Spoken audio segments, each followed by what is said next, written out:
pagtisa niya, nagduda siya, nga kung katong iyang giisa, lawas magyud sa atong Ginoong Jesucristo.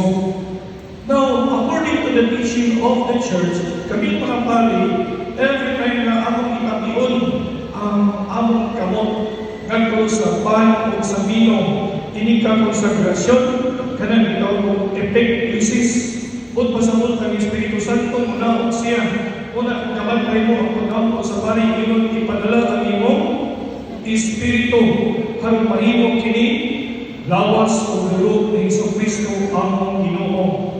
Inigsulti niya na sa pari, together with the gesture, mahimo na siyang lawas o dulo sa Panginoong Jesucristo. In reality, not symbolic. Pero ang sa pari, naglibog siya, nagduda siya, pag-isa niya sa maong ostiyas na dako. Pero no and behold, pag taon-taon, ang maong ostiyas, nahimong unod, nahimong flesh, part sa maong lawas. Kung na ang maong pari, dito may nagtaturo sa Lanciano, Italy, you can verify this. Pagkaman na lang, this is a fact. Pari siya, history ni. Now, ang maong pari, nakuyawan siya, suwa niya naman ang isa. Ugo niya, iyanto siya sa Santo Papa. Iyan isang kong mayroon siya, Holy Father, I was doubting during the Mass ng isa na ko, inuod ba yung kalawas ng isa kong Ginoong Jesucristo, ang akong iisa. Naglawan niyo, nahimong lawas, 40 yung handong ka, yung siya tanawa ng lunin. And then that was being kept, ikaguan ko siya, with matching ko pa, even at least na ang yapon. It has been preserved without any preservatives, without any chemicals. 1,200 years later, that was being put under examination by scientists, mga doctors, using advanced technology. And it was discovered that it is indeed flesh, unod yun siya, inugod na lawas, bahid siya sa lawas. And you know which part of the body that is? Kabalabong doon sa pagbabahin sa lawas, heart, kasing-kasing, and when it was examined, ang dugo type AB. That has been confirmed by science. So therefore, kanalay atong ikalawang inuod, kalawas, o dugo sa Panginoong Jesucristo. Dili na siya symbolic.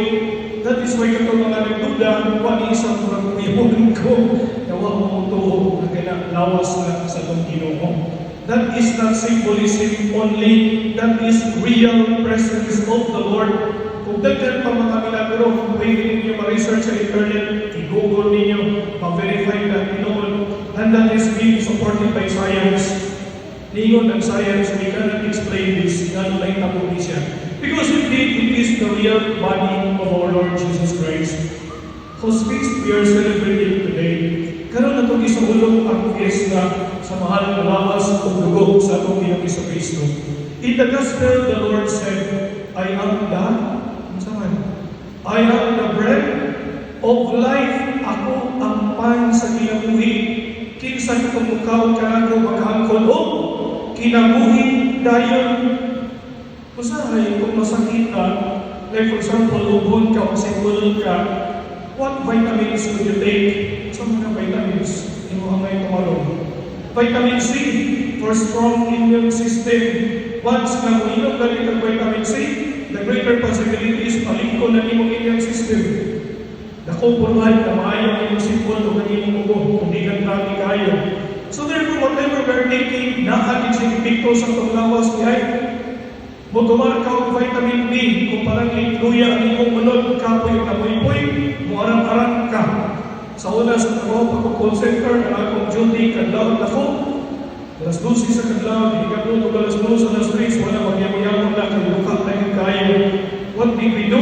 Inom kong kape. Hindi inom kong kape, kung mata mo sa nila. Inom kang steak, inom kang kubra, wala, active kayo ka. So ang imo dahil dito mga ka-apektar yun sa iyong lawas, sa iyong kamuliman. That is why the Lord said, I am the bread of life.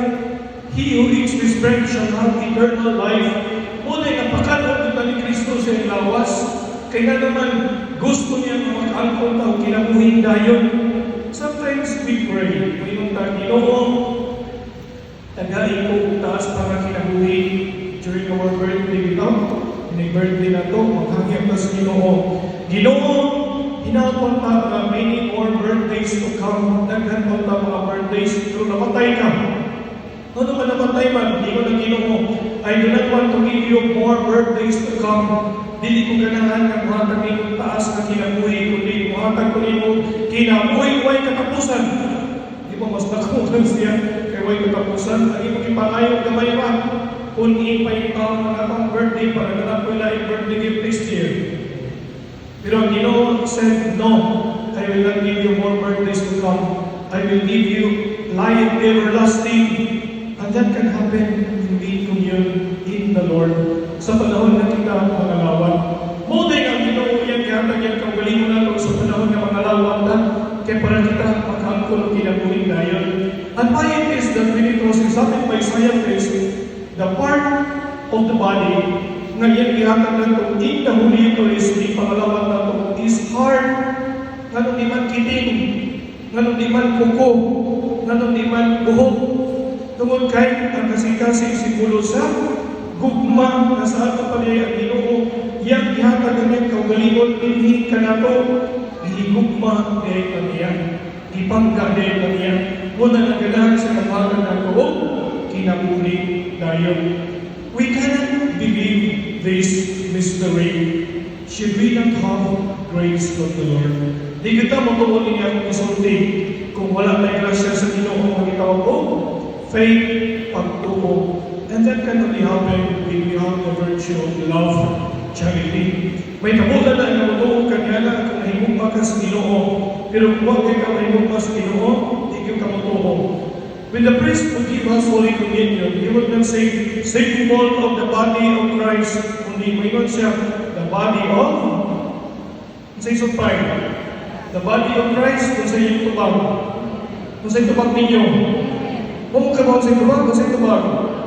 Amen. What does amen mean? Kung sabay ko pasagot na lang, amen. Ha? When we say amen, kung pasagot, I believe, nituog ko, na tinuod na siya, nalawas nila sa atong Ginoong Jesucristo.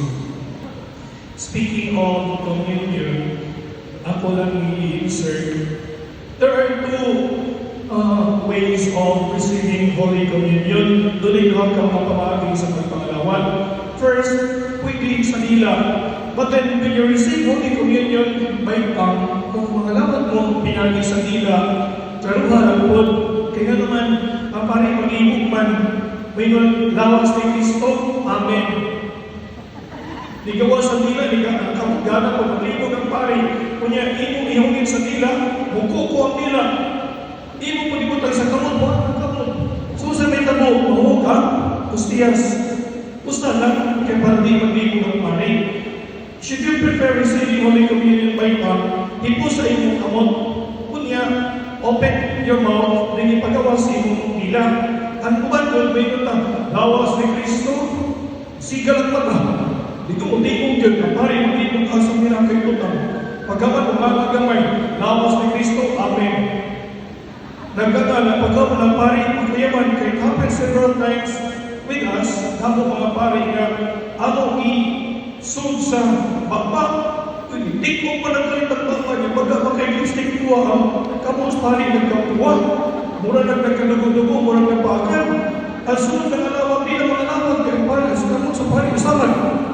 O di ba ni lipstick, mani ang uman, di mo kusipa ang may lipstick, wag kay mga lipstick.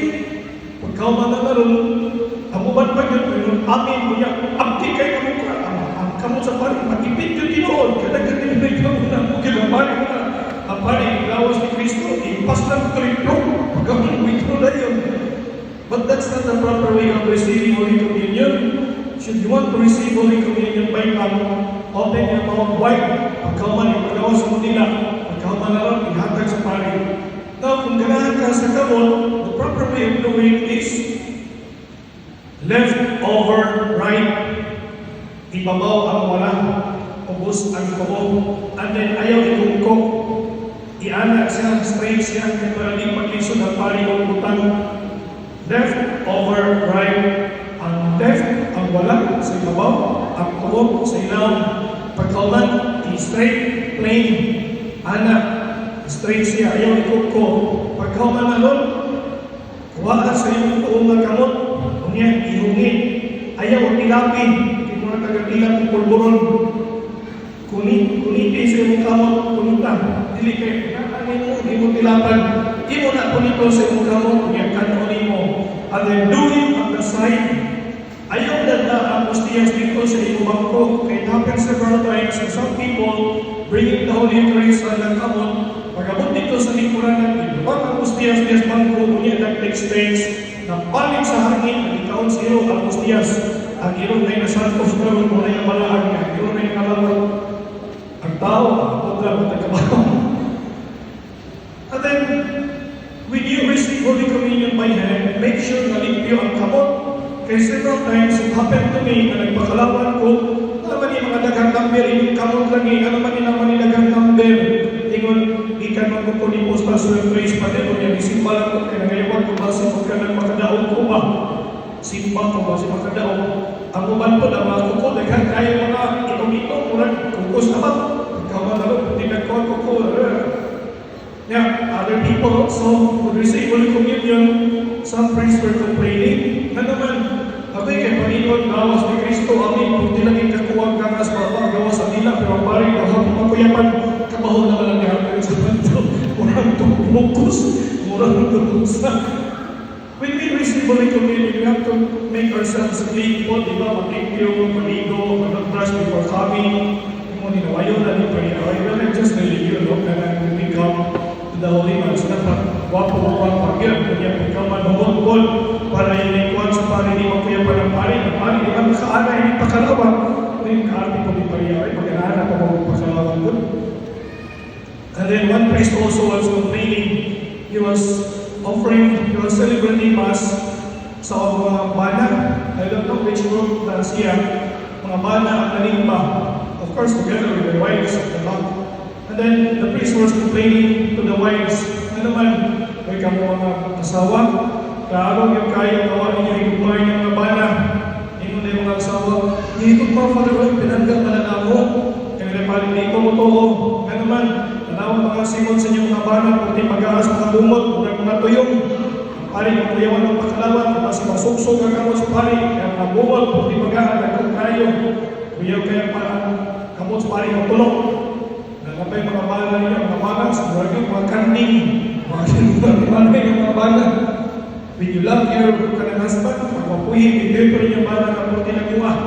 Ano ang pari, nga naman, pagkalaman ko sa pari, kuyawan siya, masuksog ang kamo sa putihan yung nagbumot din sa mga kapil. So, what do I mean? Ang ako po is that when we receive Jesus in the Holy Eucharist, we have to make the necessary preparations. Magandang punta. Hindi kay mura lang tapos kanang nerbihan, o tulad na sa takan, o tulad na sa isang kasa.